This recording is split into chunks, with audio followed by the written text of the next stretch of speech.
Hello, friends. If you read my Facebook pages at all, you know that it was a pretty eventful weekend. Went up to see my friends Neil and Greg in North Carolina. We had a good old time playing catch and just shooting the shit, basically, and it was nice.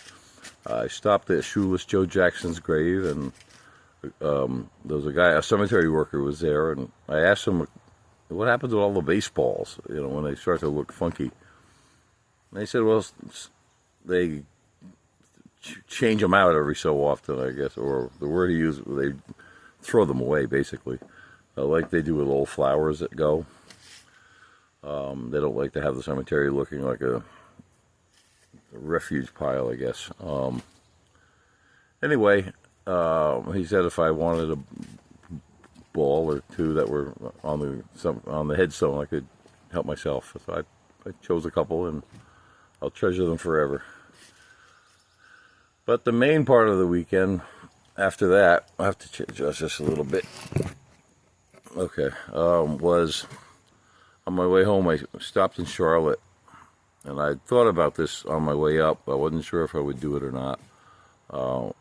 I went to the spot where Iryna Zarutska, the Ukrainian refugee who was murdered back on August 22nd, where she would have gotten off the stop if that animal hadn't murdered her about 3 minutes earlier at the train station on the blue line of, it's the Carolina rail, the light rail, I guess they call it.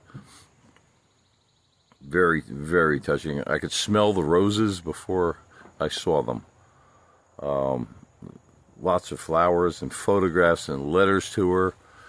Many written apologies for letting her down, because once it went public with the videos, people found out, that she was a college graduate who came from Ukraine to get away from the violence, and was working at a pizza place called Zapetti's in Charlotte, just about 2 miles from her train station, which is at the east-west line, or stop, I guess it's called. The trains there, by the way, are beautiful. They're clean and not jammed like New York City subway stations, and they're free, as far as I could tell. Because people were just getting on and off. It's an open-air platform.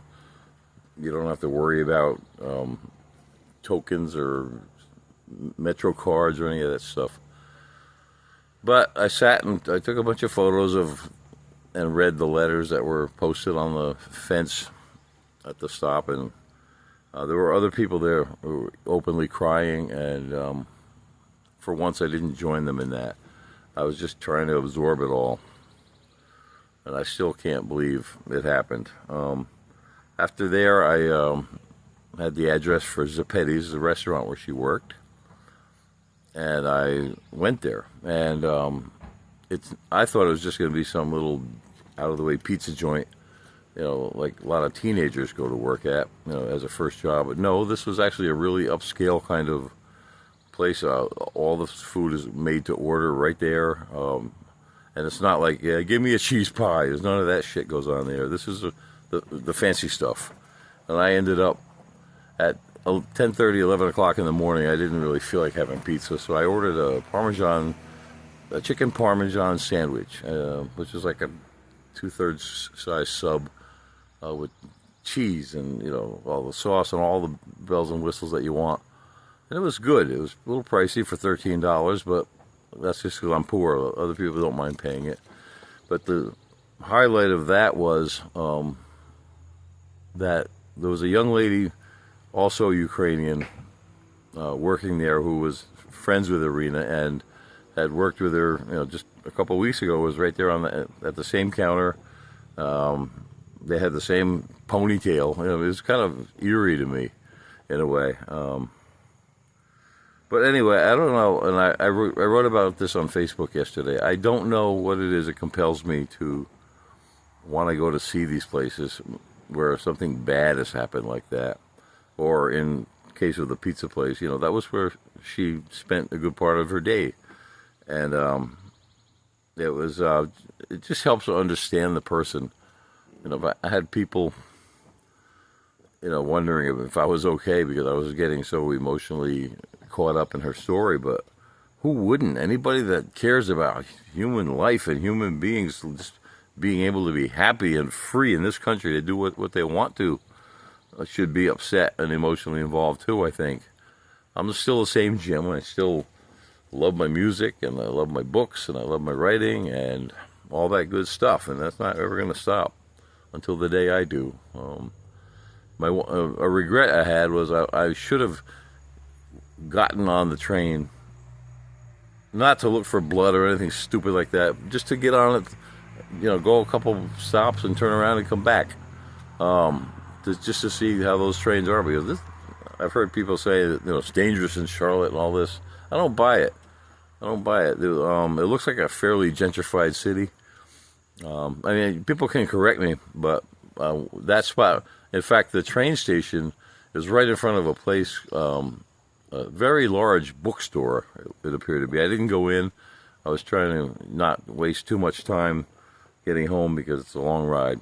But it turns out that Charlotte is 3.5 hours from my house, which is not a big deal. But anyway, I just thought I would put up this little post and update people on what's been going on with old Jimbo here.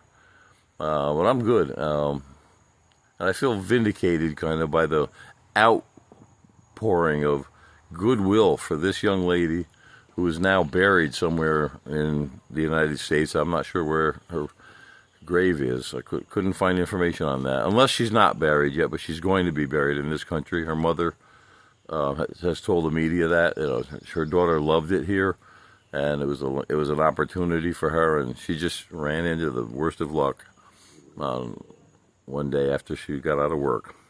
But I'll be back with music, posts and stories and all that good stuff. And we'll see you soon. Thank you.